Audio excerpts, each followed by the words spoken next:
Buenas noches y bienvenidos una semana más a la Alameda para pasear por la actualidad y para analizar esos asuntos que, bueno, porque son de interés en Málaga, en la provincia y también a nivel regional.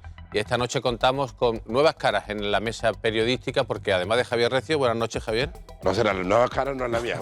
Me parece a mí que no. Me estoy poniendo muy visto. Sí, sí. Pero bueno, buenas noches. Nunca. Un placer estar aquí Fijo siempre. en la alineación titular de la Alameda, pero sí tenemos dos caras que, aunque no es la primera vez que vienen, hacía mucho tiempo que no estaban aquí, como es Pilar Martínez. Buenas noches, Pilar. Buenas noches. Y Regina Sotorrío, buenas noches. Buenas noches, Manolo. Son especialistas en turismo, en economía, también en cultura y en muchas más cosas. Ambas son del periódico Sur, como saben. ¿Y por qué están aquí? Pues porque son las que quizás saben más en esta ciudad, pues de eso, de turismo, de cultura. Y para hablar de turismo, cultura y también de deporte, que en ese caso cumplimos la cuota de deporte. La cuota deportiva somos somos nosotros. Pues para hablar de esos tres asuntos, pues no tenemos a otro que al que más responsabilidades tiene este asunto en Andalucía, que no es otro que el consejero de Turismo, Cultura y Deporte, Arturo Bernal. Buenas noches. Buenas noches, Manolo. Buenas noches, Una Javier. macro consejería, ¿no? Pues sí. Pero, oye, un gusto, ¿no? Que te den esta responsabilidad y que tengas tanta capacidad de actuar en transformar ese ecosistema, tanto cultural como turístico como deportivo. Yo creo que es una suerte, ¿no? Y ya el encaje de los horarios y de las agendas es cuestión de irle cogiendo el truco. Un poco de eso, porque Arturo Bernal, que es el nuevo consejero de Turismo en esta segunda legislatura en la que está gobernando el Partido Popular, pues fue quizás, no Pilar, el que de los consejeros que tenía más respaldo de su sector, en este caso del sector turístico. Ya sabemos que siempre estamos hablando de turismo, cultura y deporte, ¿no? Pero en el sector turístico el que más tenía En el caso del respaldo. sector turístico era un nombre que no solamente sonaba, sino que había sido propuesto y lanzado desde distintos ámbitos del sector turístico como una persona en la que tenían plena confianza, pues por su labor desarrollada durante mucho tiempo, primero en el ayuntamiento, en la Concejalía de Turismo, al frente de la Dirección de Turismo, y luego en Turismo Costa del Sol. Y bueno, era un gran conocedor del sector y el sector un gran conocedor de las cualidades de Arturo Bernal. ¿Y cómo? Ya le ha contestado todo ella. Todo, ¿eh? No digo nada más. Le vamos a hacer la entrevista a Cualquier ella. cosa será ¿verdad? para peor. ¿Y cómo se pasa, consejero, de ese...? Porque siempre ha estado en la parte más, digamos, la trastienda de la gestión, ¿sí? O sea, no de cara al público, que es donde estaban los políticos, ahora ya ha pasado a ese primer plano. ¿Y cómo se pasa de estar en la gestión pura, ¿no? A tener que dar el paso hacia adelante y tener esa parte más pública que resta tiempo, porque ya lo hemos leído en algunas declaraciones, ¿no? La preocupación con la gestión del tiempo, ¿no? Y que además pues, le aparta un poco de la gestión que tanto le gusta, ¿no? Claro, es lo que me gusta a mí. De hecho, en los primeros momentos, han sido hasta ahora 4 meses, justo el día 26 de noviembre hicimos 4 meses. Pues la verdad es que durante los primeros meses he estado demasiado remangado en el barro, ¿no? Demasiado tiempo en las labores de gestión, que era lo que yo me sentía cómodo, las labores de un director general. Y mi gabinete continuamente, que ya te recuerdo que no eres el director general, que ya eres el consejero, y entonces, bueno, pues efectivamente tenía que un poco trascender de esa posición y dedicarme a otros cometidos que a mí particularmente no me gustaban tanto como los primeros, ¿no? Pero bueno, al final hay que acostumbrarse a todo. La parte parlamentaria, la parte digamos, de representación política institucional, pues también es interesante. Nunca la había ejercido hasta el momento, pero realmente también tiene su punto de apasionante. Se ve, ¿no? que le gusta además, ¿no? Que tiene cierto, ¿no? La intervención, la vida parlamentaria, ¿no? Que es nueva para usted, Sí. pero parece que le gusta, ¿no? Bueno, va uno haciendo pinitos, ¿eh? Sí. Hasta alguna copla y todo, Hasta ¿no? alguna copla ha sacado, sí. Exactamente. Bueno, pues si le parece, vamos a empezar. Podemos ir saltando de áreas, que no son compartimentos De acuerdo. estancos, pero Pilar, vamos a empezar por turismo, ¿no? Y quizá en una reciente entrevista comentaba, la tengo aquí delante, que decía, hay que salir del mercado de confort europeo, hablando del turismo andaluz, y el objetivo es conquistar países más lejanos, ¿no? Eso es como una especie de mini revolución en el concepto del turismo de Andalucía, siempre enfocado, ¿no, Pilar, también a Alemania y sobre todo al mercado británico, ¿no? Cierto. Tenemos una posición envidiable en este mercado cercano, que es el mercado europeo, incluso también en el mercado británico, que ahora no es Europa stricto sensu, pero obviamente es un país absolutamente volcado y orientado hacia España, como que es su primer destino de vacaciones y de viajes, ¿no? y dentro de ellos Andalucía, pues estamos hablando del tercer destino para ese mercado. Pero en definitiva es el mercado cercano, países en los que tenemos una penetración muy grande, una madurez muy grande en cuanto a países emisores y también tienen un mismo comportamiento. Es decir, cuando llega una crisis pues tenemos un problema porque no tenemos otro sitio donde estar, no tenemos otros clientes a los que recurrir, o si los tenemos en un grado tan pequeño que realmente no nos ayudan, ¿no?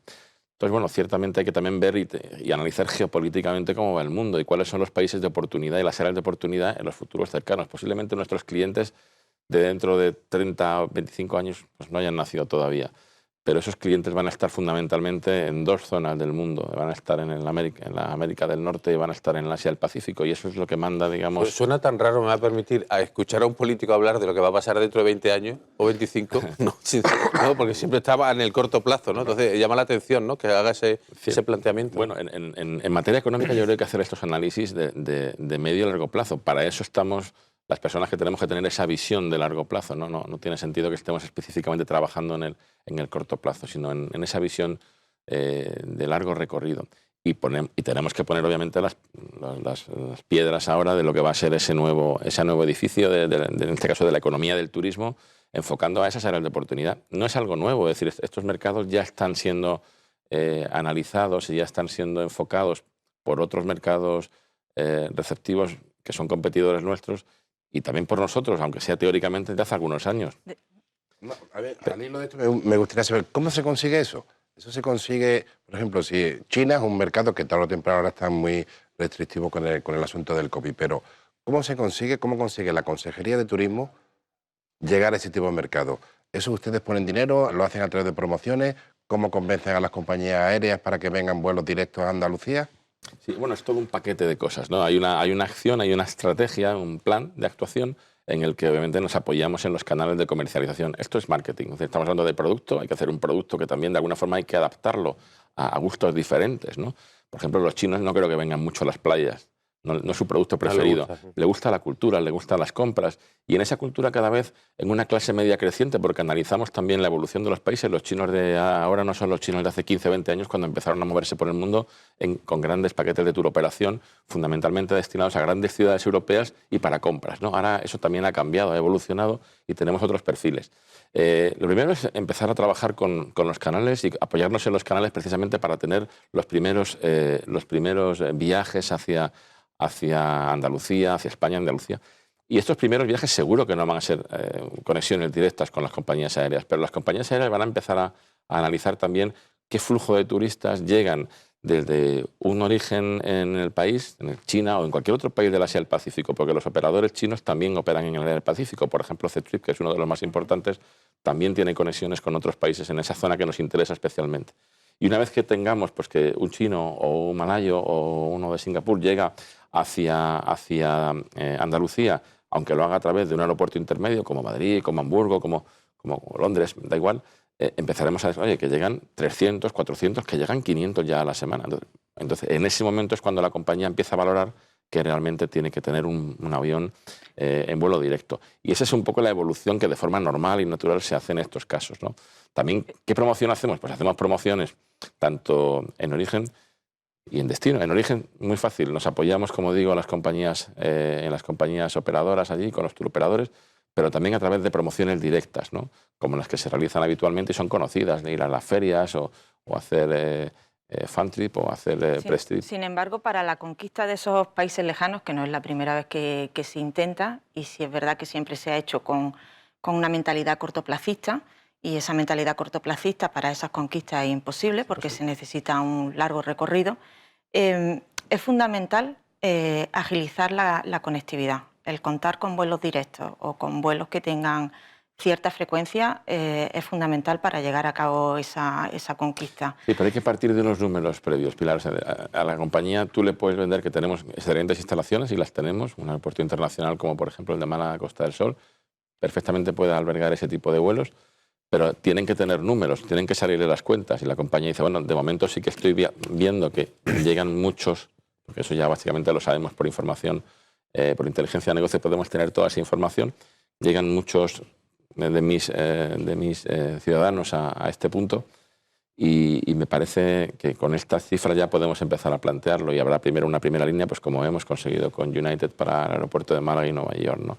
Ya una primera línea directa que operará 3 veces a la semana en un periodo a lo mejor de invierno o de verano, es decir, 4, 5, 6 meses, y poco a poco iremos ampliando.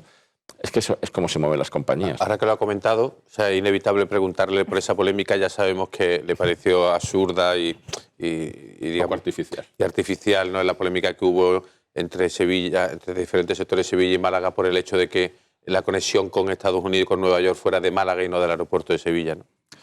Bueno, ahí los destinos tenemos menos que ver de lo que la gente piensa o puede pensar. Esto es una cuestión básicamente de negocio, es una cuestión operativa, es una cuestión técnica. Se decide por operadores aeroportuarios, que son los aeropuertos españoles, en este caso el aeropuerto de Sevilla, de Málaga, de Jerez, de Almería, y las compañías aéreas que tienen que establecer esos puntos. Ha habido diferentes cuestiones que han motivado que no tengamos ahora una explosión como esperábamos. Justamente de la pandemia estaba previsto que las compañías aéreas compraran hasta 30.000 aeronaves nuevas. Eso suponía una explosión en el mercado, en el negocio de la conectividad y posiblemente muchas nuevas líneas que podían llegar a aeropuertos incluso medianos, lo que hubiera resuelto posiblemente todo este problema. Aeropuertos medianos en toda España hubieran tenido conexiones directas con muchos puntos. En este caso estaba absolutamente claro que un aeropuerto internacional, casi 20 millones de pasajeros, pues tenía todos los aditamentos técnicos operativos para que una compañía como United pues, se estableciera aquí. Yo lo que le puedo garantizar a cualquiera de nuestros compatriotas sevillanos es que la Junta de Andalucía no fue a hablar con United a convencerla de ninguna cosa. La compañía estaba absolutamente convencida de las cuestiones técnicas y operativas de un aeropuerto frente al otro y esa fue la cuestión que motivó esa decisión y ninguna otra. Y se avecinan más enfados porque avanzan bien las negociaciones con Miami, con Houston. Claro, y Dallas, no, ahí en el sur de Estados Unidos nos interesa especialmente. Nosotros cuando operamos a través del equipo que hay en cada uno de los aeropuertos, son los comités de conectividad aérea y que están de alguna forma capitaneados, y lo digo es ciertamente así, por los directores de los aeropuertos, ¿no? Es una negociación técnica, operativa. Y a partir de ahí ellos también valoran que haya una cierta conjunción, trabajo en equipo de las instituciones. Eso le da estabilidad a la negociación y los operadores también lo valoran y lo aprecian. Y también, bueno, pues que otro tipo de aditamentos o de complementos culturales y de negocio, etcétera, existen en la zona. También pensemos en una cosa. A nosotros 200 kilómetros no parece una distancia tremenda, pero 200 kilómetros no es nada. Turistas no, pero... Y claro, no es nada. Y además, ¿qué sentido tiene a lo mejor que haya 2 aeropuertos internacionales con esa capacidad? No existen. Ese tipo de modelo no existe prácticamente en ninguna parte del mundo. La costa este americana, desde el norte tienes Chicago, después tienes Boston, Nueva York, que tienes La Guardia, JFK y Newark, y a partir de ahí Filadelfia, y ya no tienes prácticamente ningún gran aeropuerto hasta Miami o Atlanta. Es decir, no hay hay muchos aeropuertos medianos que al final distribuyen regionalmente, pero este modelo que queremos implantar aquí también es un modelo un poco antinatural. Yo creo que también hay que poner pie un poco en pared y decir, señores, vamos a centrarnos, ¿no?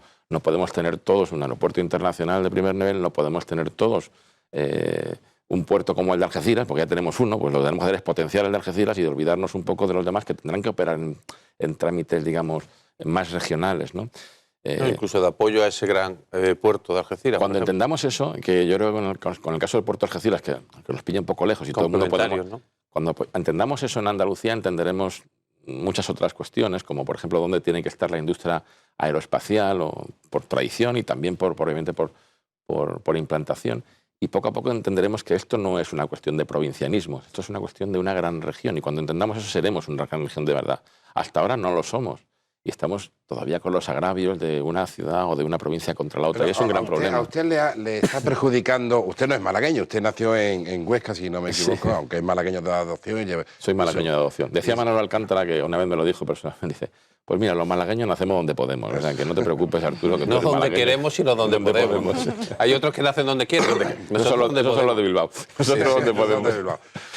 Usted es malagueño, toda su carrera profesional la ha hecho aquí. ¿A usted le está perjudicando eso en Sevilla? O sea, su actividad política se está viendo ensombrecida, entre comillas, señalada, ¿no? O señalada por su procedencia malagueña, porque también hay un follón en Sevilla con la destitución de una directora general de patrimonio. ¿Cree que todo está dentro del mismo paquete? Bueno, creo que inevitablemente es verdad que hay una parte de este ecosistema que sí que tiene una visión más local, más provincial, por no decir provinciana, ¿no? Y que sus esquemas de funcionamiento van en esa línea. Yo tengo perfectamente entendido que la posición que ocupo es una posición regional, es una posición en defensa de esa marca que queremos llevar al primer nivel en todos los negocios, en todas las disciplinas que tenemos de control en el Consejo de Gobierno, y se llama Andalucía, y lo tenemos clarísimo. Nadie puede decir que he operado en contra de ninguna provincia ni a favor especialmente de ninguna otra. Lo que ocurre es que si queremos vender sol, playa y golf, pues es lógico que lo hagamos en Cádiz, Málaga, Almería y no a lo mejor en Jaén y en Granada, porque hay menos campos o porque no tienen esa. Sí, igual digo este ejemplo y también se puede malentender. Pero es decir, que hay una serie de adscripciones o de facilidades en unos territorios mejor que en otros para determinados negocios. Pero eso no quiere decir que tengamos ninguna predisposición a favor o en contra de ninguno. Lo que sí que es cierto es que anteriormente, en la anterior legislatura, hubo una Consejería de Cultura y ahora la Consejería de Cultura está unida a Turismo y a Deporte. Y eso se ha interpretado, yo creo, pero también con un poco de mala intención, como que ha habido menos peso o menos apoyo o menos compromiso por parte del actual Consejo, del actual Gobierno en la cultura que en el anterior. Y no es cierto. Y ahí están los hechos. El presupuesto este año de cultura es el más importante de toda la consejería. 220 millones de euros en cultura, por ejemplo, frente a los casi 200 de turismo. Es el que más ha subido, un 13%, ¿no? Y además, 1 de cada 2 euros prácticamente de la consejería se dedica a cultura. Esos son hechos. Y lo demás, pues, son suposiciones. Y yo lo que creo que hay que pedirle a resultados a los que estamos trabajando, pero también hay que darle tiempo para que los resultados se produzcan, ¿eh? Entonces, yo pido tiempo, ya se están empezando a producir resultados y yo garantizo que en muy poco plazo de tiempo los andaluces están orgullosos de este consejero de Cultura, de Turismo y de Deporte, ¿no? Sí, yo a ese respecto le quería comentar o hacer una reflexión, ¿no? Porque más allá del apoyo económico que reciba un área u otra, yo creo que la preocupación que hay en el sector cultural es la equiparación de turismo y cultura, ¿no? Que se pueda entender la cultura como un negocio. Y en el momento en el que la cultura está en el mercado y es el mercado el que determina el valor que tiene una cosa o no, pues corremos el riesgo, ¿no? El riesgo de que pues, todos escuchemos la misma música, que todos veamos las mismas películas, es decir, que lo que funcione y lo que funcione como un escaparate para el viajero, para el turista, como un reclamo, sea lo que se priorice y quizás pues, se desatienda otras manifestaciones culturales pues, menos atractivas, menos deslumbrantes, ¿no? que hacen falta, que hay que mantener también. Bueno, no creo que la cultura no la estamos abordando como un negocio, ¿eh? Pero sí es ciertamente que la estamos abordando como algo que debe ser sostenible. Y la sostenibilidad no solamente viene dado porque tenga un retorno económico en todos los casos. Somos absolutamente conscientes de que hay disciplinas que hay que apoyar, igual que apoyamos el turismo, ¿eh? El turismo también lo apoyamos desde la consejería. Hacemos ayudas a empresas y a destinos para que se adecenten y para que estén a la última en términos como la transición digital o la sostenibilidad, y también las ayudamos. Con lo cual al turismo y a la cultura, perdón, y al deporte también. Pero nuestro anhelo, ¿cuál es? Nuestro objetivo, ¿cuál es? Pues que sea una industria, y podemos decir que es una industria sostenible, porque es una industria y no una amalgama de sectores, que es lo que ahora mismo yo creo que tenemos en el sector cultural. Pues porque no hay interconexión entre ellas, porque no hay tampoco una, digamos, distribución de empresas, proveedoras, suministradoras de segundo, primer, tercer, cuarto nivel, que de alguna forma estén construidas piramidalmente y que de alguna forma funcionen como pasa, por ejemplo, en ámbitos industriales que se ve mucho más claramente. No es un comercio, no pretendemos que la cultura sea... Recientemente comentaba, al hilo de lo que comenta Regina, que estaba usted convencido de que el creador, el artista, el creador, no está cómodo con la política de subvenciones, ¿no? Sino que le gustaría otro tipo, ¿no?, de ayudas, otro tipo de favorecer su capacidad creativa sin necesidad de la permanente subvención.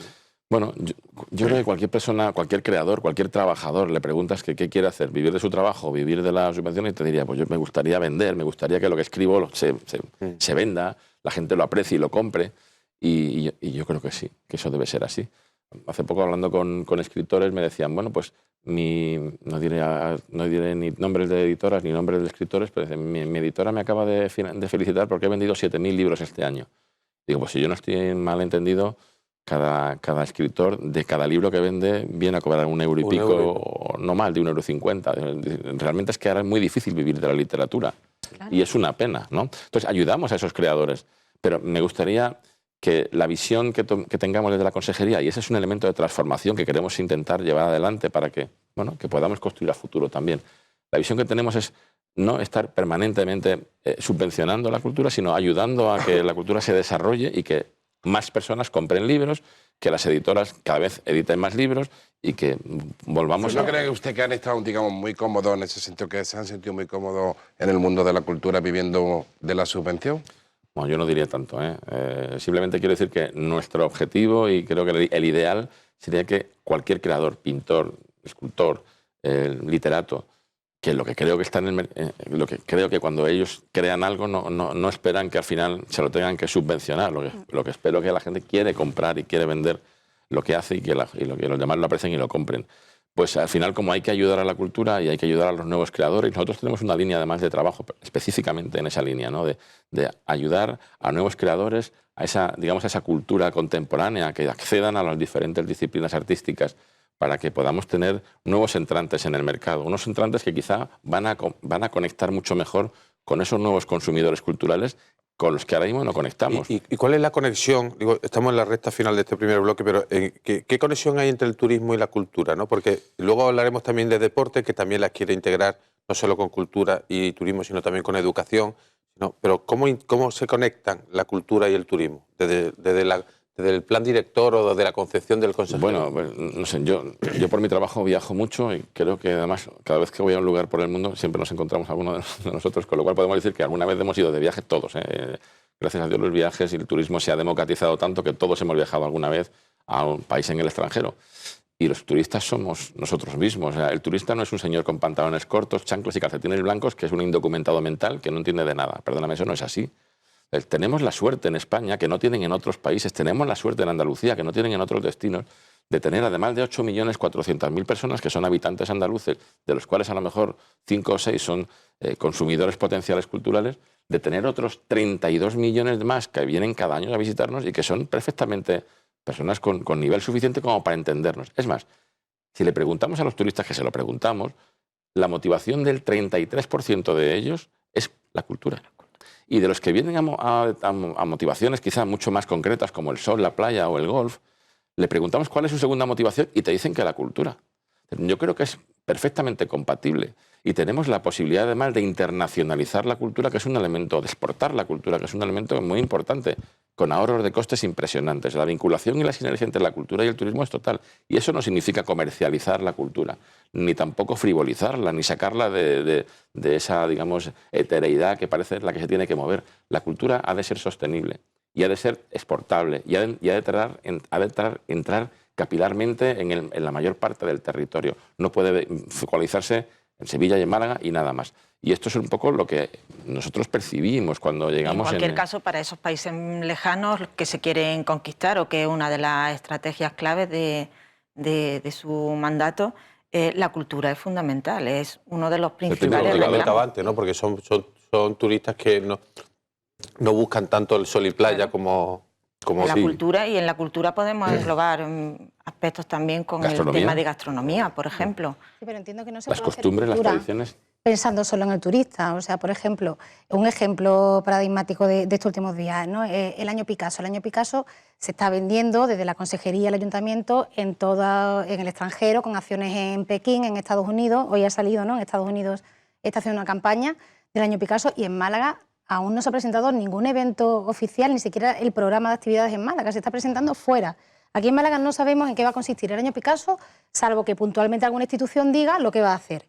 Y yo creo que precisamente de Málaga había que abanderar y liderar esa programación para los malagueños, y luego también la vendemos al extranjero, ¿no?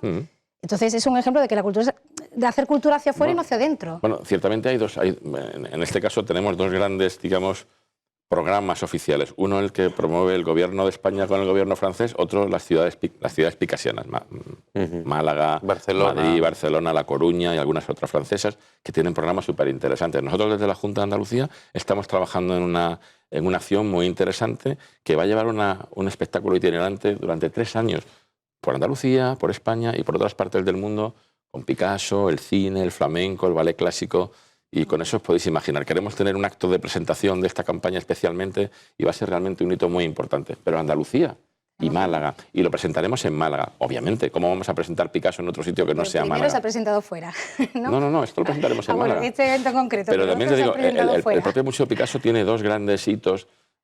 Uno va a empezar en el mes de junio del año 23 hasta el mes de septiembre, y después tendremos uno de octubre del 23 hasta prácticamente marzo del año 24. Son dos grandes exposiciones que se van a llevar a cabo en el Museo Picasso. Y también participa el Ayuntamiento de Málaga con exposiciones, conferencias. Yo creo que el año de Picasso, el año de su 50 aniversario de su fallecimiento, va a ser un año de explosión. Al fin y al cabo, cualquier conmemoración es un reclamo, casi, yo diría que casi más turístico que cultural, ¿no? Pero, claro, ¿y por qué tienen además, y entendámoslo en un mundo global, o sea, estamos en un mundo global, ¿por qué tienen más derecho o menos derecho un francés, un alemán que uno de Madrid o uno de Málaga?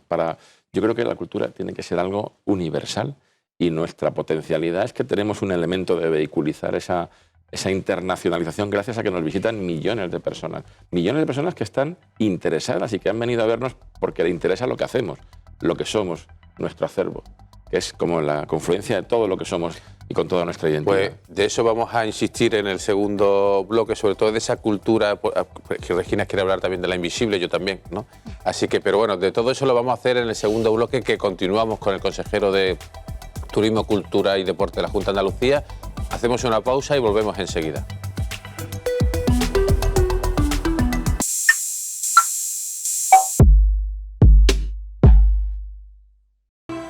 Pues volvemos a pasear por la Alameda. Yo diría que esta noche estamos casi más corriendo que paseando, porque estamos hablando de cultura, de turismo, y ahora hablaremos también de deporte. Lo estamos haciendo con Javier Recio, Pilar Martínez, Regina Sotorríos, y con el consejero de Turismo, Cultura y Deporte de la Junta de Andalucía, Arturo Bernal. Enganchamos con el asunto de la cultura, de la gran conmemoración de Picasso, y yo creo que vamos a enlazar precisamente con esa cultura más de bajo, con menor proyección, tan necesario, yo diría que casi no, Regina, como una especie de contracultura, ¿no? Que quizá la invisible puede ser el máximo exponente aquí en Málaga. Coméntanos un poco. Sí, yo creo que aquí en Málaga, en Andalucía en general, y a lo mejor es un problema también nacional, pero entiendo que hay mucha formación, muchas escuelas, grandes museos, pero hay un paso intermedio que se queda totalmente desatendido, ¿no? Y que o se toma la iniciativa, se produce desde las mismas bases, o ahí las instituciones no entran, o entran muy poco. Entonces, esa es una labor que, por ejemplo, está cubriendo la invisible, ya no solo porque es ese artista emergente, sino también ese artista crítico, que nunca va a entrar en los cauces oficiales ni oficialistas, ¿no? Y entonces, no sé, yo sé que desde la Consejería de Cultura tienen mucho interés en esta legislatura en apoyar al creador emergente, y que tienen muchos proyectos en ese sentido, pero se va a crear un instituto de artes plásticas, por ejemplo, o abrirlo aquí en Málaga, ¿no? Sí. Crear esa dirección. Pero no tendría más sentido, además de hacer eso, establecer alianzas con lo que ya existe, ¿no? Con un proyecto que funciona, que lleva 15 años, que tiene un aval en la cultura y en personalidades, ¿no?, de la cultura que lo apoyan. Sí, a mí conceptualmente no me parece mal. De hecho, como tú has dicho, Regina, va en la línea de lo que queremos hacer, apoyar la cultura contemporánea, que no tiene por qué ser una cultura emergente, pero que habitualmente lo es, porque el artista contemporáneo nace en un esquema diferente al que es el establecido o el arte, digamos, más patrimonio que conceptuamos diariamente, ¿no? Pero yo lo que digo es que si tenemos esta expresión, que es la de la casa invisible, y se le pide por parte del ayuntamiento, que es el que tiene, digamos, la propiedad del inmueble, que se vayan, que es que la casa se está cayendo, pues no sé, o tienen alguna denuncia porque hay problemas en ese restaurante que tiene la casa invisible porque no cumple las condiciones sanitarias mínimas. Bueno, yo a esas cuestiones creo que el ayuntamiento hace un papel que es el que tiene que hacer, de policía administrativa en relación con esas cuestiones de sanidad que son de su competencia, y los problemas se han expuesto muchas veces. Nosotros conceptualmente estamos de acuerdo en apoyar al artista emergente, a la cultura contemporánea en general y su irrupción en este mercado, en este ecosistema cultural. Pero entiendo que cualquier elemento noble o cualquier fin noble que persiga cualquier grupo no debe ser bien entendido por el hecho de que sea nombre. Me explico. Vamos a coger un avión y como es turismo, nos metemos en el avión y no comprobamos que el avión esté en regla, que el piloto sepa pilotar y que en cualquier momento aquello se vaya a caer al suelo, ¿no? Yo creo que en este caso lo que el ayuntamiento hace, yo creo que un buen criterio es pedirle unos mínimos. La casa tiene que estar en condiciones, incluso creo que el ayuntamiento en un momento dado, no hace demasiado tiempo, les dijo, iros de este edificio, que no está en condiciones, y os ponemos otra ubicación para que estéis. En el extrarradio. Que no molesten y que no se les vea demasiado. Bueno, yo creo eso ya es mucho suponer. Creo que se podía haber negociado en cualquier caso en otras condiciones, pero es que ese edificio no está en condiciones. Y ese es yo creo que ese es el planteamiento que tiene el ayuntamiento. Nosotros desde Cultura de la Junta de Andalucía apoyamos conceptualmente esa expresión, ¿no? Y nos parece muy interesante. Es que yo no creo que hay que dividir. Una cosa es, digamos, el problema administrativo, legal o... Administrativo no, es que hay una ocupación, Manolo, no es un problema administrativo. Ocupación ya no hay. No, ya eso hubo una ocupación. Sí hay desde el momento que el ayuntamiento acaba de pedir desahucio. ¿Cómo que no hay una ocupación? No, pero no por ocupación. Claro, el ayuntamiento de hecho negoció la cesión con ellos y se llegó a un convenio y hubo una cesión temporal. Entonces realmente no hay ocupación. En el momento en el que el ayuntamiento lo normaliza en un momento determinado, lo que pasa es que luego se echa para atrás. El desahucio es porque le piden irse del edificio para hacer esa serie de mejoras, pero no por ocupación. La ocupación ya se superó, ¿no? Se supone que sí. Pide que se fuera y lo que pasa es que hay gente que sigue quedándose... Otra vez, lo que tú estás diciendo. Hombre. Es que hay muchas personas que yo creo que es el recurso fácil, el de la patada en la puerta y volver a eso. Bueno, y yo creo que... Eso es lo que hicieron. Bueno, no, pero es que luego el ayuntamiento lo legalizó en cierta forma y Claro. llegaron a un acuerdo para una cesión y tenían que cumplir ciertas cosas. Ayuntamiento, Diputación y Junta. Claro. Entonces, en ese momento... Hay un riesgo, habrá que tomar una... Sí, pero digo que una cosa es ese problema y otra cosa es la acción cultural o la actividad cultural que viene realizando, que yo creo que como contracultura, si me permite la expresión, Sí.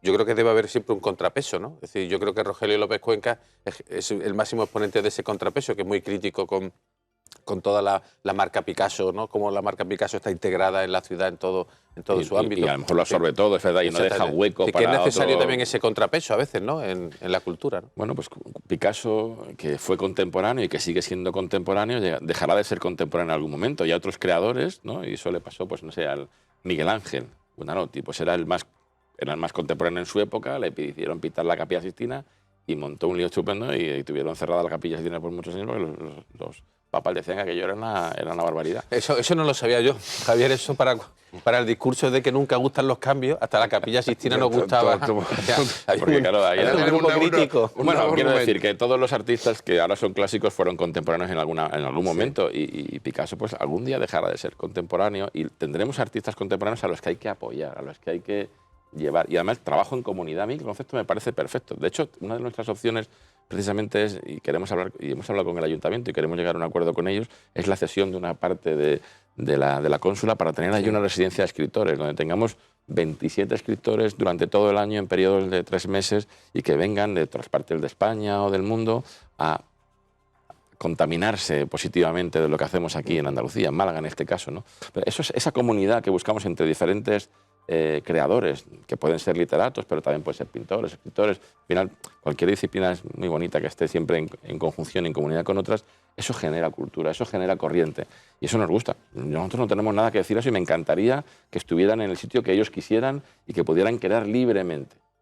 Lo que pasa es que tienen que estar en un sitio donde estén en condiciones. ¿Y qué se le puede proponer? Y si los señores, pues, la verdad es que no tengo ahora mismo la idea de qué es lo que el ayuntamiento dispone o qué es el sitio que ellos pudieran entrar también a ocupar, me refiero en el plano legal. Obviamente, a ocupar con C. A ocupar con C y nosotros poderles ayudar, porque obviamente tenemos líneas de ayuda para todo esto. Entiendo que al final hay una especie de lucha. Bueno, pues ya que estamos aquí, ahora ya no me muevo y al ayuntamiento no le voy a hacer caso y no me quiero mover de aquí. Bueno, no lo sé. Sí, yo creo que la cuestión urbanística, que sí es verdad que hay que rehabilitar y que ellos son conscientes también, es una excusa y que esconde la falta de voluntad política para llegar a un acuerdo. Hombre, ahí hay un restaurante en ese sitio que se explota por parte de los titulares de esa ocupación permitida, llamémosle así. Y hay informes de sanidad donde hay restos de fecales en los utensilios de las cocinas. No hay condiciones mínimas para que eso esté explotándose en condiciones normales. No me lo estoy inventando yo. Eso es pero eso es lo que dicen los informes sanitarios. Entonces, yo creo que hay que apoyarlos, porque el concepto es perfecto. El concepto va en la línea perfectamente de lo que nosotros entendemos que debe ser esa irrupción de la cultura contemporánea con nuevos creadores y que hay... Pero, coño, unas condiciones mínimas son las que tenemos que pedir en todos los casos. Vamos a seguir en este ámbito, yo creo que saltando como de cultura a turismo. Venga. Sí, por ejemplo, yo hablando de la cónsula y del el proyecto de los escritores, que me parece muy buena idea, pero también el sector turístico está en un momento en el que su principal problema es la falta de mano de obra. Correcto. La cónsula... Y qué pena la cónsula, ¿eh? Exacto, la cónsula fue el instrumento que, bueno, pues de ahí tienen el sello todas las estrellas Michelin o la mayoría de las estrellas Michelin de Andalucía. Ese proyecto tuvo su fase de decaimiento, por decirlo de alguna manera, o de dejarlo caer, para inventar cosas nuevas que se ponían a prueba. ¿Ahora hay alguna posibilidad de reactivar y de darle el brío y el brillo que tenía la cónsula como solución precisamente para el problema que hay de falta de personal en el sector turístico? Y pasa igual que en la cultura. Está el tema de cónsula con un gran nivel y el tema de poca cualificación, pero en el medio hay un hueco importante que cubrir y que habría que pensar en alternativas. ¿Qué se plantea? Eso pasa en todas las industrias, ¿eh? Tenemos unos puestos básicos en la industria, por ejemplo, del turismo o en algunas... Por ejemplo, tuvimos el otro día una reunión muy interesante con la Asociación Gremial de Arte Sacro. En este caso era en Sevilla, y me exponían lo mismo. Dicen, no tenemos,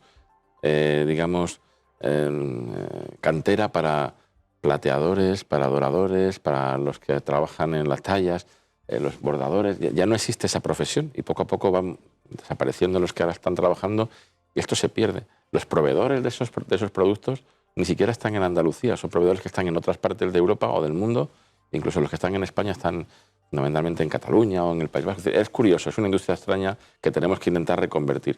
Pero en materia de personal, y yo creo que está muy bien enfocada esa pregunta, Pilar, tenemos ese déficit en muchas partes de la industria y en el turismo la tenemos y en la cultura también. ¿Qué estamos haciendo nosotros desde turismo? Ya hemos llegado a un acuerdo a trabajar conjuntamente con la Consejería de Empleo y vamos a trabajar en generar un plan para insertar nuevos trabajadores, pero también para hacer que su carrera sea más digna, que ellos estén más a gusto trabajando en ese sector. Cuando termina el verano se produce una traslación absoluta de 6, 7, 8 mil personas desde el turismo a la agricultura y cuando termina la temporada de agricultura vuelven otra vez al turismo a principio de la temporada. Ese personal no está fijo en la industria, por lo tanto no tiene capacidad de formarse de manera estructurada y sistemática en la industria, con lo cual no hay vocación tampoco de crecimiento. Un camarero siempre es camarero durante 40 años hasta que al final el hombre está quemado, porque trabaja de camarero en verano y trabaja recogiendo la fresa después y trabaja después en el olivar. Ese tipo de profesionales hay que fijarlos a la industria, ese es el primer objetivo, a la industria turística, dándoles carrera profesional. Los empresarios están de acuerdo, hemos hablado con ellos, hemos hablado también con los sindicatos y le hemos planteado este proyecto y los trabajadores que adquieran una cierta profesionalización, ya sea porque sigan cursos o ya sea porque podamos acreditar sus competencias. Un camarero que lleva 30 años siendo camarero sabrá de camarero, pero a lo mejor no sabe todavía el idioma o a lo mejor no conoce la aplicación informática que en su restaurante existe para hacer las comandas. Entonces, démosle otra formación, además de la que ya tiene, para intentar darle carrera profesional en ese turismo. Eso es lo que le hace fijarlo a la industria. Y así con otros puestos que también son trascendentes. Ahora no hay camareros, ahora no hay personal de pisos, hay personal de sala. Y ciertamente la cónsula... Precisamente, recientemente decía que quería dignificar, ¿no? Hacer una campaña para dignificar esas profesiones. Sí, va a ser muy pronto, la vamos a presentar, creo que es la semana que viene. Es una campaña que yo creo que es muy bonita, porque básicamente lo que dice esa campaña es que cuando la gente viene a vernos, viene por la cultura, viene por el patrimonio, viene por la gastronomía, viene por el sol, la playa y por el golf. Pero, como decimos en esa campaña, cuando se quedan y cuando repiten, lo hacen por Paco, por Antonia, por Mari Carmen, que son personas que nos cuidan en un hotel, que nos cuidan en una sala de un restaurante, que nos llevan la comida a la mesa, ¿no? Que me parece muy bonita, pero como se dignifican las profesiones es pagándoles más. No, ya he dicho las dos líneas. No, tenemos que obviamente que hacer una comunicación para que eso irradia en toda la sociedad. Mira, en este país, y perdona que hago un paréntesis, cuando una profesión tan denostada y tan complicada como era la de cocinero. Ahora no lo está, pero antes ser el cocinero de un restaurante no era precisamente ser el estrella del restaurante. ¿Qué tuvo que pasar para que eso cambiara? Además de la cónsula. ¿No suena lo del Masterchef o cosas parecidas? O sea, no se hizo una campaña absolutamente mediática y aparecieron nuevas figuras en el ámbito de la restauración, que eran los cocineros, porque el cocinero ahora ha multiplicado por sus salarios medios, ¿no? Ciertamente hay que buscar buenos profesionales en todas las partes de la relación turística, de esa ecuación. A mí me encanta que cuando llegamos a una mesa, sea un restaurante de primera categoría o no lo sea, la persona que sirva a la mesa lo sirva con simpatía, que se le note que está orgulloso de su trabajo, que te sirva bien, te recomiende un vino, sea simpático. Este tipo de cosas cada vez las vemos menos porque se ha industrializado el servicio. Y creo que hay que volver otra vez a la emoción. Pero no solamente tenemos el apoyo ese de comunicación, sino que también tenemos un apoyo en formación, en, como digo, acreditar las competencias, en reconocer mayores grados profesionales y los empresarios dispuestos a pagarlos. Esta cuestión no se ha supuesto, se ha preguntado y se ha negociado con los empresarios. Oye, si yo un señor que es camarero de cuarta pasa a ser camarero de segunda, tú tienes que pagarle en vez de 800, 950. ¿Estamos de acuerdo? Por supuesto. Si él acredita las competencias y tiene esa profesión, nosotros por supuesto que sí. Si lo que quieren, yo creo que la industria es que haya permanencia en los puestos. Si no, tenemos a un empresario que está todo el día loco buscando a ver a quién va a contratar porque no llega para... Es fácil. Antes le he interrumpido, iba a hablar de la cónsula, y que era la pregunta. O sea, Sí. ¿cuál va a ser el futuro de la cónsula? ¿Qué va a pasar con la cónsula? Bueno, la cónsula estaba orientada a varias profesiones, no solamente hacía cocina, también hacía sala y formaba... Cada vez es verdad, nos dicen los empresarios o los directores de los institutos que tenemos en cosas, digamos, en instalaciones parecidas a la cónsula, y hay varias en Andalucía, que los cursos de cocineros se llenan rápidamente. Los cursos de sala no se llenan nunca. Es más, no hay forma de que se apunte nadie, de que se inscriba nadie a esos cursos, ¿no? Entonces, que tenemos que hacer un trabajo previo para que después estas instituciones puedan trabajar de forma normal, pero paralelamente. Creo que ese trabajo que vamos a hacer, dignificando en doble sentido, ¿no?, la profesión o las escalas, digamos, más básicas de la industria del turismo y de la cultura y también del deporte. De hecho, los problemas los tenemos en todos los sitios. Acabarán por darnos una buena Es una cuestión quizás también cultural, ¿no? Porque, por ejemplo, el propietario de Esquina, que es uno de los, iba a decir de los chefs, es que no es chef, de las personas con más estrellas Michelin, ¿no?, de nuestro entorno, precisamente no es chef, ¿no? Era un hombre de sala cuando empezó, ¿no? O sea, que es una cuestión más de transmitir la importancia de esos oficios también, ¿no? O de esa carrera profesional dentro del propio turismo. ¿Por qué no un camarero o una persona de la sala o un sommelier puede llegar a ser un buen chef? Por supuesto que sí. Y ahí, bueno, no quiero decir los nombres, pero ahí en nuestro entorno hay buenísimos restaurantes, algunos de ellos son estrellas Michelin, donde precisamente la atracción no está en la cocina, está en la sala. Y todos tenemos el nombre en la cabeza, ¿no? Es la sala lo que marca la diferencia en este restaurante. Y además así se lo hizo saber Estrella Michelin al restaurante. O sea, aquí lo que nos ha llamado la atención es la sala, no tanto la cocina. Y sabemos quién es. Es que una buena cocina con un mal servicio No se vende.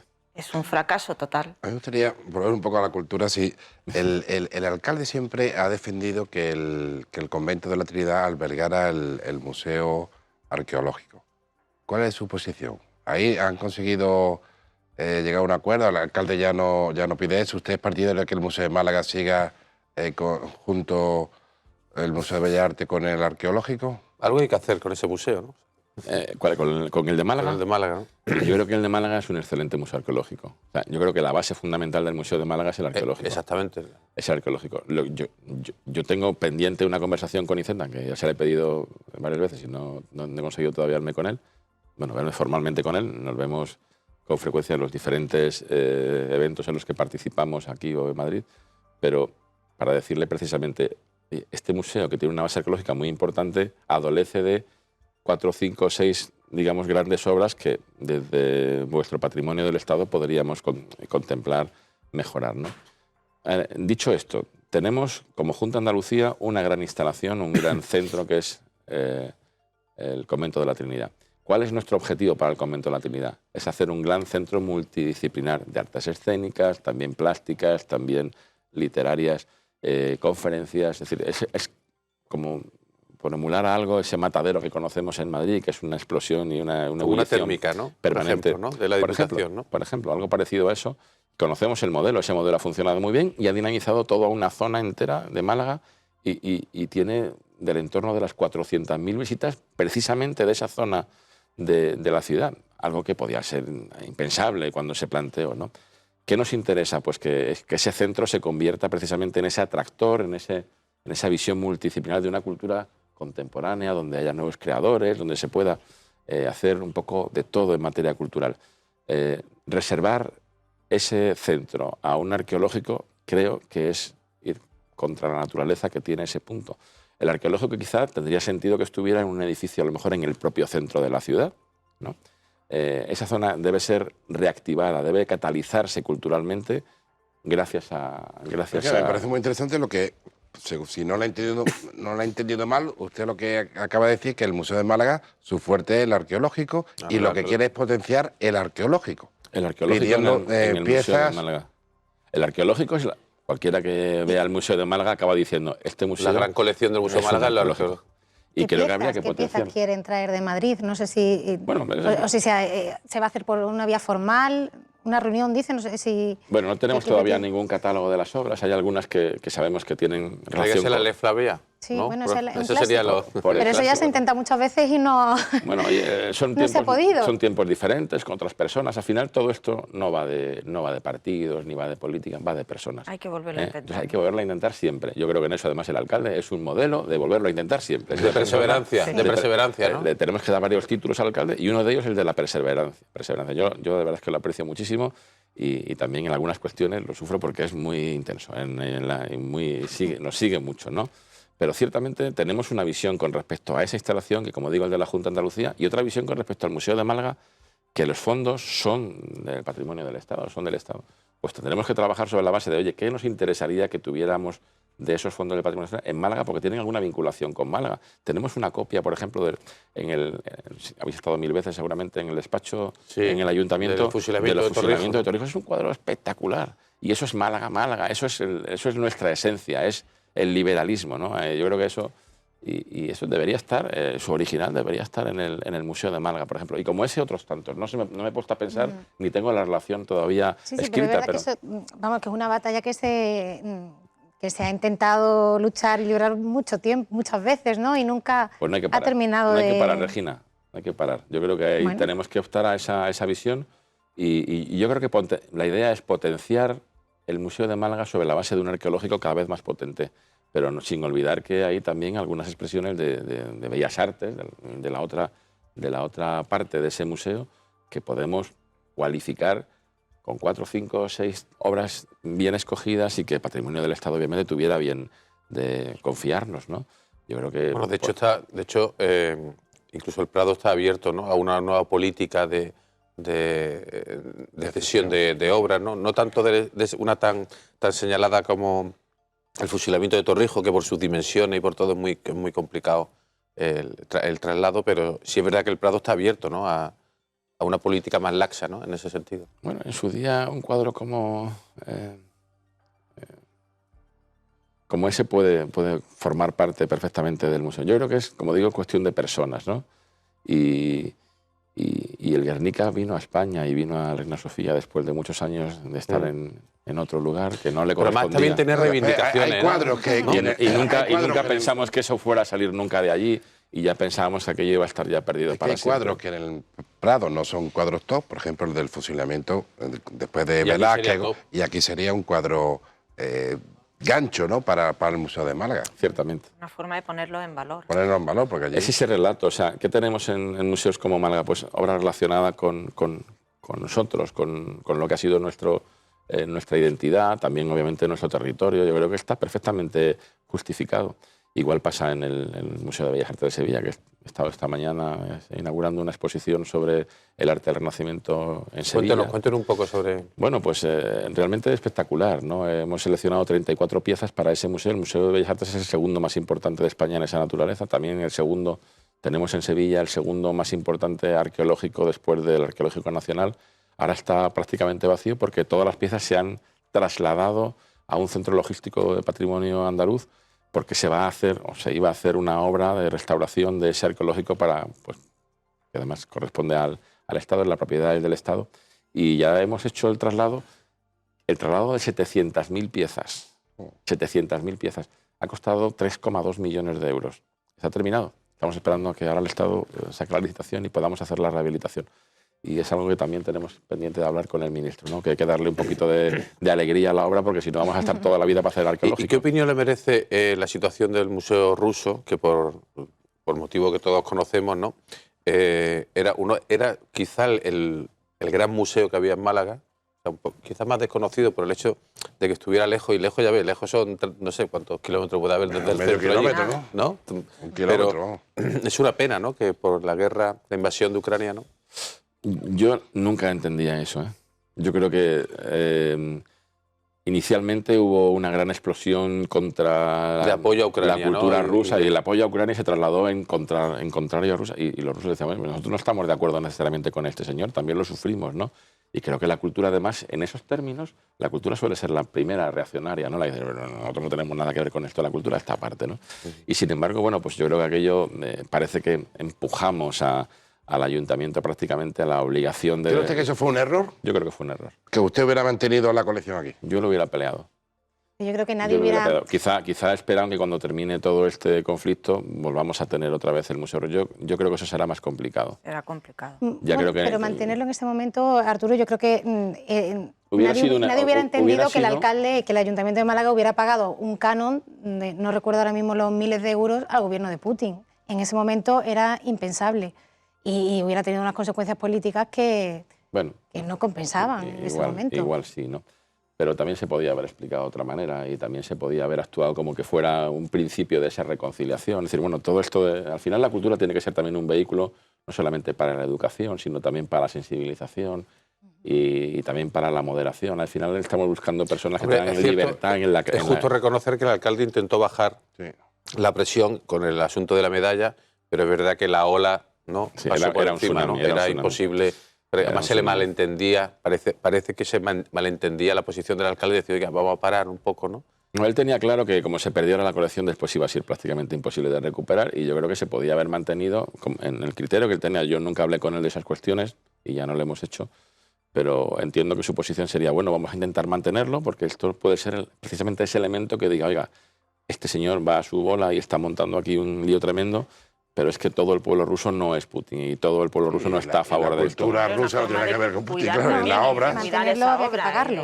Sí. Bueno, sí. Bueno, pues pagamos, también se paga el gas y el petróleo. Han incautado barcos. Pues yo, consejero, le voy a pedir, no sé, pero le voy a pedir que siga con nosotros, porque nos queda hablar de deporte, venga, y pues nos queda hablar de grandes acontecimientos, y aunque vamos a hacer una pausa para la publicidad, vamos a volver ahí para seguir hablando con el consejero de Turismo, Cultura y Deporte, porque hay muchas cosas precisamente de deporte y de grandes acontecimientos.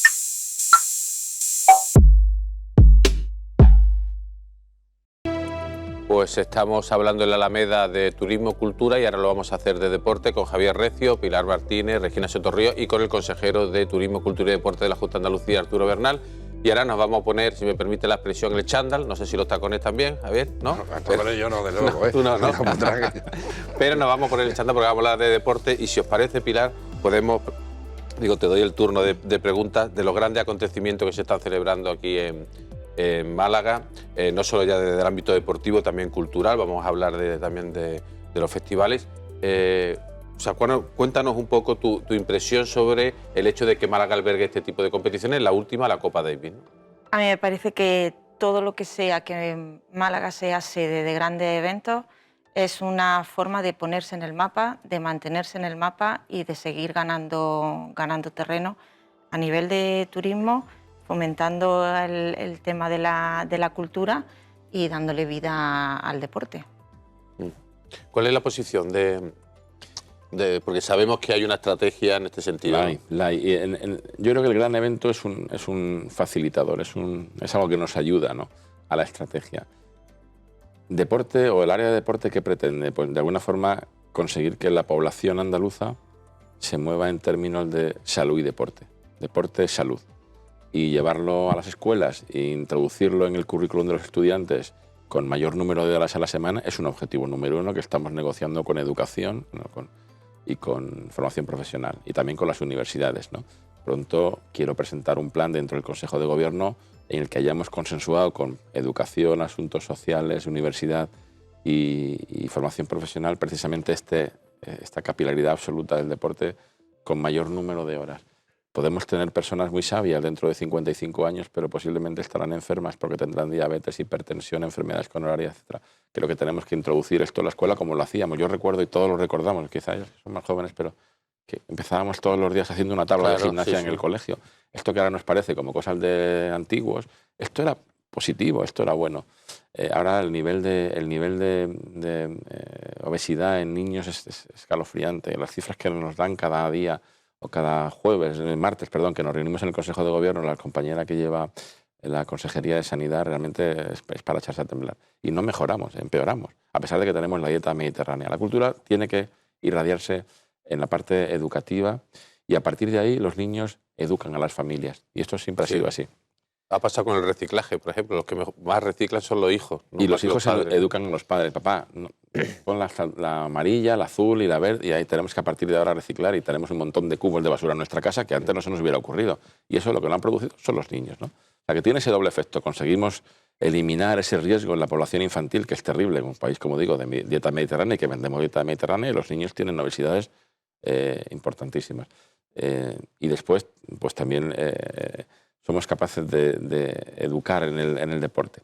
Pero también hay que hacer otro tipo de apoyos, ¿no? Y ese tipo de apoyos, por ejemplo, el añorado Javier Imbroda tenía un objetivo clarísimo y era Andalucía es la casa del deporte español. Y eso lo tenemos, yo lo tengo grabado como a fuego. Se lo escuché decir tantas veces. Que Sevilla fuese, Andalucía, vaya, no lo digo por Sevilla, fuese casi la casa de la selección española de fútbol, por ejemplo, en el Estadio Olímpico, ¿no? De hecho seguimos trabajando en que la selección española de fútbol o la de rugby, cuando vean el estadio de la Cartuja, lo consideren su Wembley, su Saint-Denis, ¿no? El campo nacional. Es la referencia nacional donde hay que jugar los partidos de la selección. Y ya empieza a producirse esto de una forma natural. De hecho, cuando hace poco hablaba con Garbajosa, porque teníamos un tema que resolver en materia de el 100 aniversario de la Federación Española de Baloncesto, en el board en la comisión directiva de ellos, decía alguno, no jocosamente, sino que casi de forma espontánea, ¿y en qué parte de Andalucía lo vamos a hacer? Es decir, hemos conseguido que esto se vea de una forma natural, pero no lo hacemos por el objetivo de tener eventos tras eventos. Los eventos tienen que producirse en los lugares con un cierto relato de coherencia. No tiene sentido que nos traigamos aquí el rally de no sé qué, porque aquí no ha habido nunca esa afición, ni tampoco vamos a tener ninguna comunidad para desarrollar este tipo de deportes, ¿no? Pero sí lo tiene en relación con el golf, en relación con el tenis, en relación con otros, ¿no? Entonces, da la sensación que Málaga está en una carrera por ser sede de todo, de cualquier cosa, y no sé si hay esa necesidad de poner a Málaga constantemente en el mapa, como decía Pilar. Málaga es sede de aquellas cuestiones en las que coherentemente podemos tener un desarrollo deportivo. Y eso es lo que digo, que nuestro plan pasa porque llevemos eventos relacionados con el deporte que se puede desarrollar en esa zona. Por ejemplo, ¿dónde llevamos eventos que tienen que ver con el fútbol sala? Quizá aquí no lo sabemos porque no estamos habituados. Lo llevamos todos a Jaén. Claro. Jaén es el epicentro ahora mismo, no solamente en Andalucía, en España, del fútbol sala. Y ahí hay casi ya industria. Porque lo que nos interesa es que al final ese ecosistema se desarrolle en base a ese relato coherente de los eventos que llevamos, ¿no? Es razonable que tengamos eventos de golf. ¿Dónde los vamos a tener sino que en la costa del golf, que coge una parte de Málaga y una parte... El femenino, por ejemplo, ha sido ahora, ¿no? El Open de Andalucía femenino ha sido ahora. La Solheim Cup el año que viene, el año 23, es el evento más importante con las jugadoras del mundo, más importantes del mundo, y se va a celebrar en Andalucía, en la Finca Cortesín, ¿no? Yo creo que esto es coherente y además en un doble apoyo que queremos hacer en el caso del golf clarísimamente. Tenemos el European Tour, que además ahora desde que Valderrama ya se ha aliado con el LIV, que es ese gran circuito que promueve pues países árabes, al final estamos en la mejor liga del mundo, solamente hay un campo prácticamente en Europa y está en España, y es el Valderrama, pero seguimos trabajando con el European Tour, con nuevos campos que quieren pertenecer a esa... Y en el ámbito femenino tenemos también la Solheim Cup aquí, que debemos utilizar y estamos utilizando para abrir una brecha precisamente de interés en el golf femenino. Pero- que cualquier jugadora del golf del mundo, jugadora, entienda que su lugar de referencia está aquí. Y eso es lo que queremos Pero lograr. yo, al hilo de lo que decía Regina, puede parecer que hay una saturación en el tiempo. O sea, a lo mejor en verano, cantidad de festivales, de conciertos. Eso no se puede programar para que, por ejemplo, la Copa Davis está estupenda, ha llegado en el mes de noviembre, que hay que interrelacionar también Con el fútbol. deporte, ¿no? Y Ah, con, bueno. y con negocio, ¿no? Eso también deja un Ah, claro, negocio claro, claro. importantísimo para la ciudad. Entonces, no es bueno, que siempre se habla de romper la estacionalidad, que este tipo de eventos sirva para eso Se distribuyan Absolutamente. y que se distribuya en el tiempo. Ahí está la diferencia entre que tú seas el promotor y el organizador y que tú al final seas patrocinador bueno, que al final soportes económicamente el desarrollo del evento. Cuando tienes esa posición puedes moverlo tú a tu gusto y de la otra forma, mire ustedes que la Copa Davis se juega aquí porque hay un calendario, tenemos que encajarlo dentro de la ATP y al final este es el hueco que tenemos y estas son las ventanas. Pero bueno, a nosotros nos viene bien la Copa Davis en noviembre, como has dicho. Los festivales son festivales de verano, no se me ocurre hacer un festival en la playa en noviembre o en... Bueno, pero Hoy, así es, al así con el- hilo de esto quería... Hoy, Pero vamos, que estamos hablando de cosas distintas. Una Sí. cosa son los eventos deportivos, otra cosa son los festivales. Hoy hemos tenido acceso a datos de Pricewaterhouse, que es una consultora, por ejemplo, sobre los datos de Beat Festival, ¿no? Que son 112.000 espectadores, 25 millones de euros de retorno, 12 millones de inversión, 3.500 puestos de trabajo. Eso es lo que era el Big Festival. Luego Eso es lo que decía el Beat Festival que iba a hacer. Eso es lo que iba a hacer, que no sé si le habrá llegado ya por otro lado ya a consejería, me imagino, esos datos. Pero luego estaba también el Mijas con otro festival, estaba Marbella. Es decir, ha sido una explosión, me imagino, en Andalucía y especialmente en Málaga de los festivales. ¿Cómo ve esto la consejería y cómo ve el futuro también, ¿no?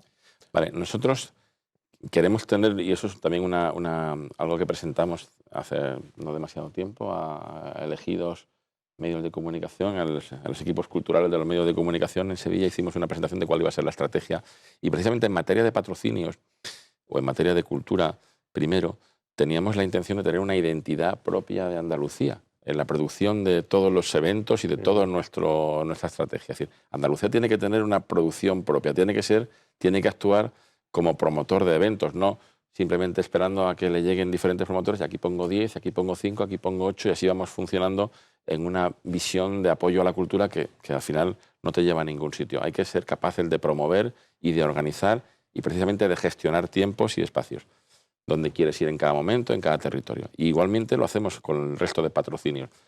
Lo que ocurre es que no había hasta ahora ningún elemento para poder calificar y para poder evaluar el esfuerzo patrocinador. Como iba llegando y se iba repartiendo dinero en función de él. Parece interesante. Venían con su informe de la consultora que decía 120 millones de impactos, no sé cuántas personas.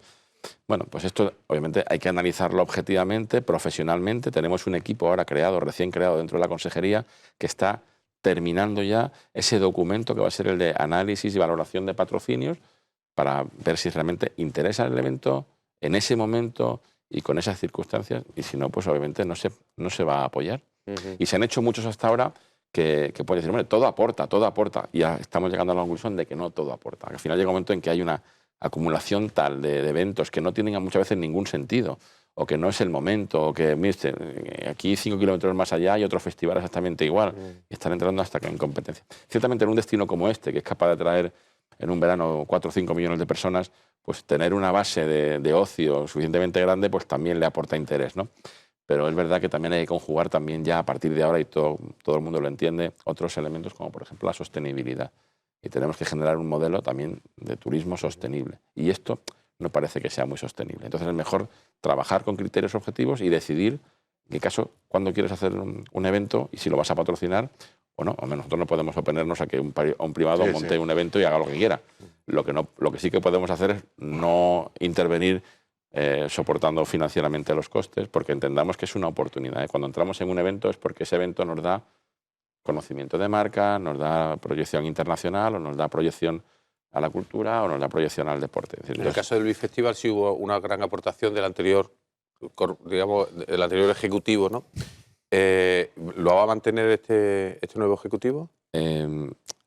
Tenemos que valorar cuál ha sido el resultado. Todavía la empresa no nos ha presentado el balance de cuál ha sido después de que se ha celebrado prácticamente en septiembre, aún no nos ha presentado el balance de cuál ha sido el resultado del evento y todavía nosotros no estamos evaluando ninguna propuesta. Cuando llegue la propuesta, el documento final de cierre de esto es lo que hemos hecho, estos son los resultados que se han obtenido, lo valoraremos con el documento que contrasta o que soporta el patrocinio y veremos si se han cumplido los requisitos y pagaremos esa cantidad o no.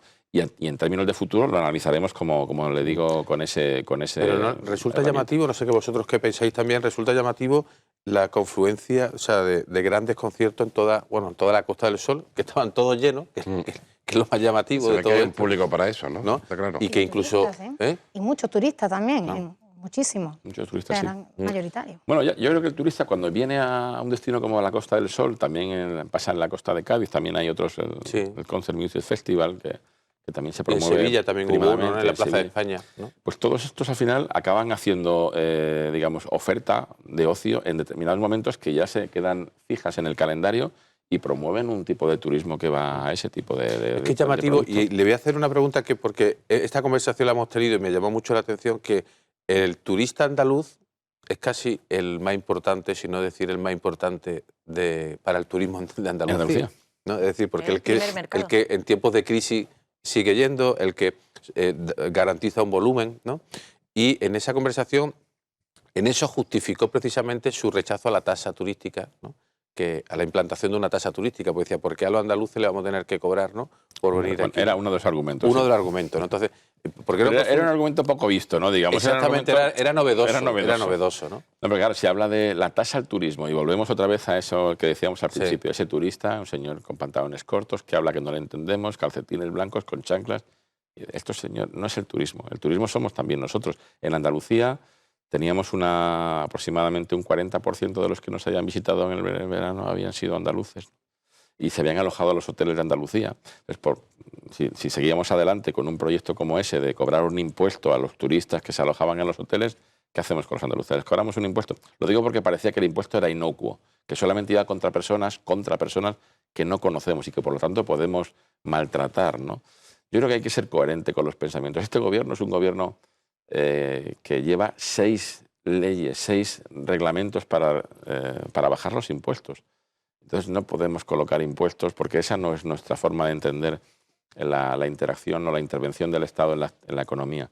Creo que lo mejor es que no haya impuestos y si podemos no colocarlos, mucho mejor.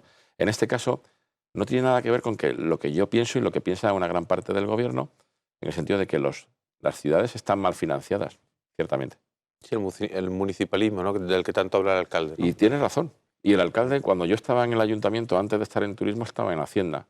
Y yo participé en muchas comisiones en la Federación Española de Municipios y Provincias precisamente para crear ese estatus de gran ciudad que estaba recogido dentro de la Ley de Haciendas Locales. Una ley que, digamos, de alguna forma, no hablamos de turismo ahora, sino de la que recoge, digamos, las competencias o la financiación del estatus de la ciudad y la financiación de la ciudad dentro del esquema financiero del Estado. Y decíamos, oye, las grandes ciudades que tienen un mayor coste de recursos, un mayor uso de recursos públicos, porque tienen muchas personas que vienen cada día. Madrid, cada día llegan muchas personas a trabajar y se van por la tarde o se van al día siguiente y provocan mucho coste de servicio público y al final eso sale de las arcas de los impuestos que los madrileños reciben en esa participación de los impuestos del Estado. Vamos a crear un estatus diferente y premiemos a esas ciudades con una mayor financiación.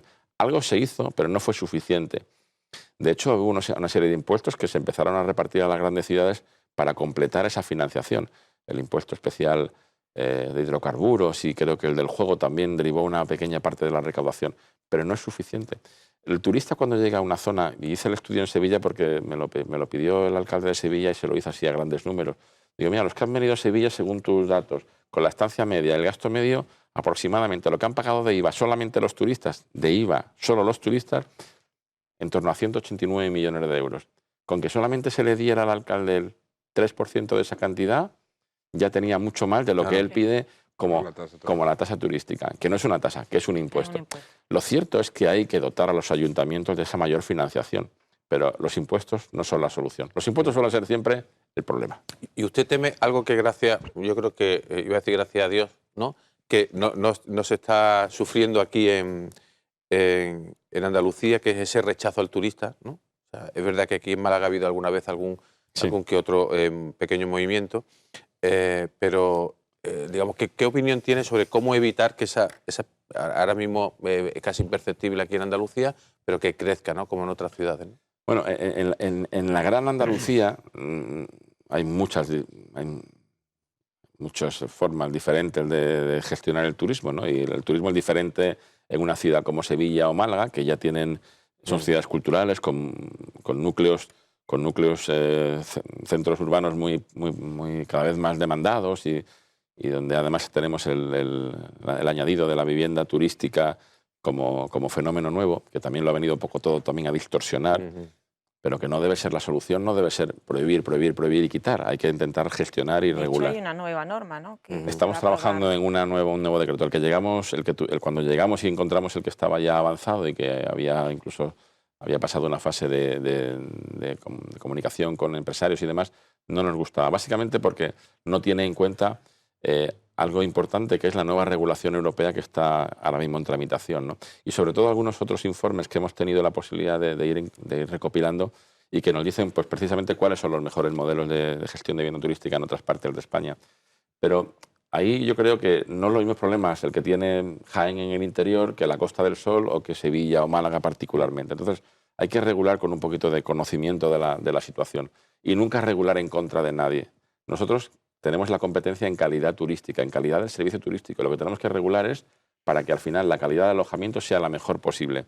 El que tiene la regulación, el que tiene la competencia sobre cómo se regulan los alquileres es el Estado a través de la Ley de Arrendamientos Urbanos. Por cierto, debería de meterse con la Ley de Arrendamientos Urbanos y definirla mejor. ¿Qué dice la Ley de Arrendamientos Urbanos sobre las viviendas de uso turístico? Nada. No existe esa figura. ¿Qué dice la Ley de Arrendamientos Urbanos sobre las viviendas alquiladas en temporadas medias o largas? Nada. O sea, hay que coger la ley y revisarla y adecuarla y darle un marco a las comunidades y las comunidades a los ayuntamientos. Los ayuntamientos pueden hacerlo, ¿eh? Los ayuntamientos tienen, a través de su plan urbanístico, la posibilidad de decir, pues a partir de ahora, en esta almendra, en esta parte de la ciudad, no se van a dar más licencias para hacer viviendas de fines turísticos, porque ya tenemos una sobresaturación, ¿no? Pero es algo como decir, pues aquí ya no se construyen restaurantes o no se dan más licencias de bares. No. Lo que nos parece raro en lo segundo, no nos parece raro en lo primero. Oye, que no se hagan más viviendas turísticas no nos parece raro. Pero que se prohíba hacer bares nos parece raro. ¿Por qué? Porque hay una limitación contra la competencia y eso Europa no lo permite porque hay leyes contra la libre competencia. Hay aquí, me gustaría preguntarle su opinión por la Torre del Puerto, ¿no? Que hay disputa, políticamente en el ayuntamiento pues ya el alcalde se ha quedado solo como partido. ¿Qué opina usted? ¿A usted le gusta? ¿A usted lo apoya? El PSOE ha cambiado de postura. Local ha cambiado de postura, está en contra, pero el PSOE, digamos, el gobierno no se muestra en contra. Bueno, hay un procedimiento que está en marcha y ahora mismo está en un procedimiento. La Junta tiene que emitir también un informe a través de Medio Ambiente, que es la delegación de Medio Ambiente, es la que tiene que emitir el informe en este momento. Creo que es la fase en la que nos encontramos. Es cierto que el ayuntamiento, por lo menos el alcalde, siempre ha tenido una misma visión y una gran parte de la ciudad yo creo que responde y defiende esa visión. Y lo que es raro es que tenemos a Iceta diciendo que a él le parece bien y que al candidato del Partido Socialista al ayuntamiento le parece mal y la ministra de Transportes dice que no le parece ni bien ni mal. Es un poco un guirigay. Yo creo que el procedimiento está en marcha. ¿A usted qué le parece? A mí me parece bien. A mí me parece que... Y desde su punto de vista, ¿por qué? Es decir, si alguien se le acerca, ¿no? En la calle, o tomando en una terraza, le dice, oye, yo estoy en contra de la Torre del Puerto y usted está a favor, ¿por qué? Bueno, primero, yo creo que es un elemento que añade singularidad a una ciudad. No veo ninguna ciudad en el mundo que no sea una ciudad importante que no tenga estos rascacielos o estas, digamos, construcciones singulares que de alguna forma la ponen en el mapa, ¿no? Y además es un hotel. Y entre otras cosas tiene un hotel que va a ser un hotel para convenciones en un negocio que es especialmente interesante para la ciudad de Málaga. Estamos hablando de un edificio singular que además promueve negocio, en algo realmente interesante como es el Congreso, reuniones, incentivos y que cuando... Lo vimos el otro día, incluso tendrá un auditorio sí, con más de 1000 plazas. De eso le queremos preguntar también, ¿no? Sí. No se pueden hacer algunas cosas en Málaga porque no tenemos un auditorio. A veces ocurre que cualquiera de esos barcos que hemos visto en las imágenes hace un momento y que llegan al puerto tienen más plazas de auditorio, cualquiera de ellos, que el más grande de nuestros teatros. Eso no es posible. En una ciudad como Málaga, que a lo mejor hace 10 o 15 años pues era una, digamos, una reivindicación quizá con poco fundamento, porque no teníamos todavía masa crítica, pero ahora ya la tenemos sobradamente. Ya vamos con un poco de retraso. Yo creo que teníamos que haber empezado mucho antes ese auditorio. Y ese edificio, por ejemplo, que está en el puerto, lo va a tener. Entonces me parece interesante que se aborde desde de las instalaciones o de las facilidades que ofrece un edificio de estas características en todo, en la imagen y en el negocio que eso propicia a nivel hotelero y a nivel también de... ¿Y qué solución le daría al auditorio? O sea, ¿qué solución? Porque ya sabemos que el proyecto del alcalde es en la explanada del puerto, en la zona de San Andrés, que es un proyecto que está, yo diría que paralizado, ¿no, Javier? O sea, Está completamente paralizado, sí. ¿Qué solución le daría a usted al...? Pues no tengo ahora mismo una visión clara de dónde podíamos establecerlo. A mí la verdad es que la situación que el alcalde provee o piensa en San Andrés me parece correcta. No sé exactamente cuál es es posible, vaya, el suelo es posible, ¿no? Pero no sé exactamente en qué punto se encuentra y cuál es el asunto que hay que arreglar para continuar con la tramitación, pero yo... Pues la financiación, el dinero. Básicamente. No es una cuestión administrativa. No, es una cuestión de financiación. Pilar, tú tenías creo que algo, ¿no? ¿Quieres decir alguna pregunta? Yo quería volver a los deportes. Ah, venga. Pues venga, porque ahora aunque no llevéis el chándal, estamos en la recta aunque final. El chándal os lo hayáis puesto vosotros, y nos lo hemos quitado enseguida. Pero yo quería también que, además de hablar de grandes eventos, saber un poco la consideración que tiene con respecto a la situación en la que se encuentra el Málaga en este momento. Es una pena el Málaga.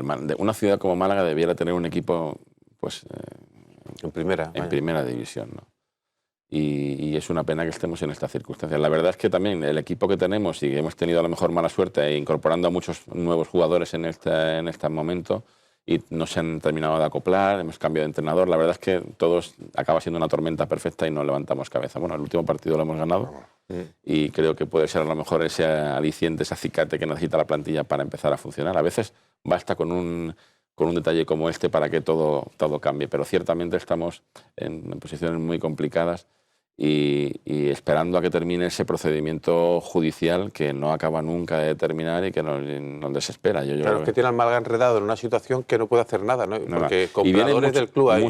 Vienen muchos inversores, lo sé, a nosotros se nos han acercado, el alcalde me lo ha referido en alguna ocasión, pero no tenemos, hasta que no se resuelva la situación judicial es imposible que aquello se resuelva razonablemente.